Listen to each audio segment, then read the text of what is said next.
Jadi kalau bicara tentang dosa, orang berdosa dan kerajaan Allah, maka ada 3 tingkatan. Yang pertama, ada orang yang tidak pernah menyesal. Apapun yang dia buat, dia merasa ada alasannya. Ya saya sih memang LGBT pendeta. Ya, tapi saya mau diapain? Memang dari pertama saya tuh lahirnya begini gitu. Saya memang laki, suka sama laki, mau diapain?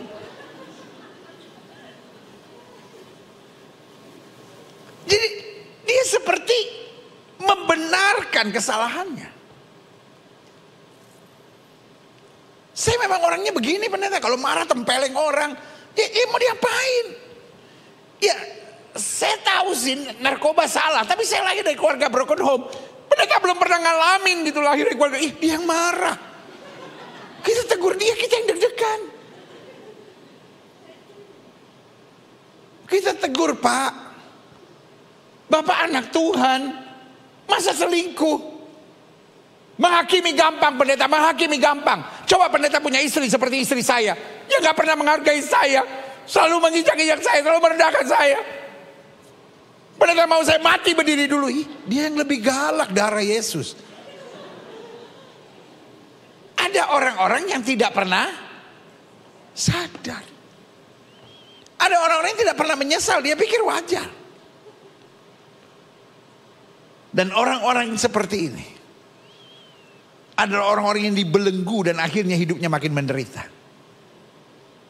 Dia pikir dengan mencari pembenaran hidupnya akan lebih tenang. Enggak. Karena dosa bukan perlu dibenarkan, tapi dosa perlu ditinggalkan. Sama-sama bilang sama saya, dosa bukan untuk dibenarkan, tapi dosa perlu kita tinggalkan. Jelas sampai di sini? Sama-sama bilang, saya perlu meninggalkan dosa.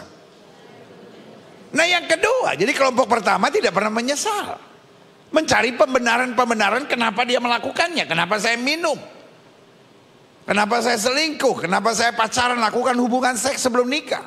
Meskipun deep down in his heart, di dalam hati yang terdalam, dia tahu dia salah, tapi dia cari pembenaran. Tapi yang kedua adalah orang-orang yang menyesal.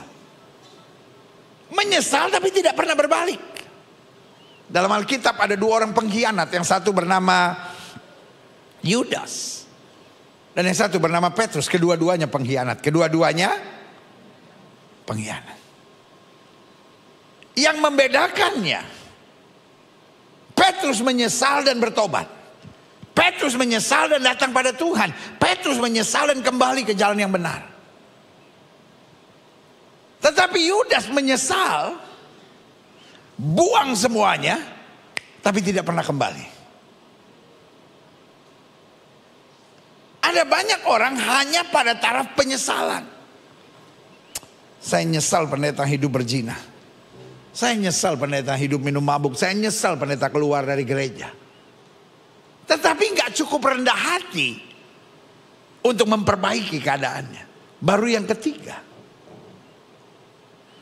orang-orang yang menyesal dan mengambil langkah yang berkenan kepada Tuhan, dia menerima kerajaan Allah dalam kehidupannya. Berikan tepuk tangan yang meriah buat Tuhan. Nah, ayat selanjutnya ayat 32 bilang, sebab Yohanes datang untuk menunjukkan jalan kebenaran kepadamu, dan kamu umat Tuhan, umat pilihan, umat tebusan, bangsa pilihan Allah, tidak percaya kepadanya. Tetapi pemungut-pemungut cukai, perempuan-perempuan sundal, orang-orang yang terbuang, orang-orang yang tidak diperhitungkan, percaya kepadanya. Dan meskipun kamu melihatnya, kemudian kamu apa? Tidak menyesal. Kamu merasa normal, kamu merasa wajar. Ayat ini bilang, dan kamu tidak juga apa? Percaya kepadanya. Klik. Satu ayat penting ini punya pemahaman yang sangat dalam. Markus pasal 10 ayat 31. Tetapi banyak orang yang terdahulu akan menjadi apa? Yang terakhir. Terjemahan aslinya bilang yang terdahulu akan menjadi yang terbuang. Tetapi yang terbuang, yang tidak diperhitungkan, haleluya, akan menjadi yang terdahulu. Berikan tepuk tangan yang meriah buat Tuhan. Nah, saya simpulkan begini. Pada dasarnya setiap kita orang berdosa.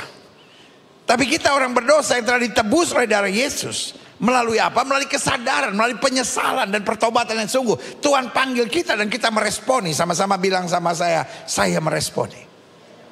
Saya menyesal. Dan tadi saya sudah bilang, yang menjembatani kemuliaan kerajaan Allah dengan kenajisan orang berdosa, yang menjembataninya bernama penyesalan. Waktu ada penyesalan, ada pertobatan, ada kebangkitan, maka kita orang berdosa berhak menerima kerajaan Allah. Taruh tangan kanan saudara di dada dan bilang, kerajaan Allah di dalam diri saya. Sama-sama bilang sama saya, kerajaan Allah di dalam diri saya. Setan bisa menyerang, tapi kalau kerajaan Allah dalam diri saya, setan tidak bisa menjajah. Amin. Kepahitan bisa coba menyerang, tapi kalau di dalam diri saya ada kerajaan Allah, kepahitan tidak bisa menjajah saya. Kekhawatiran bisa coba menyerang, tapi kalau kerajaan Allah di dalam diri saya, kekhawatiran tidak bisa menjajah saya. Sama-sama bilang sama saya, tidak ada yang bisa menjajah saya. Jadi kalau kita bisa dijajah kepahitan, kita bisa dijajah kekhawatiran, kita bisa dijajah kekecewaan, berarti kerajaan Allah belum ada di dalam diri kita. Jelas sampai di sini?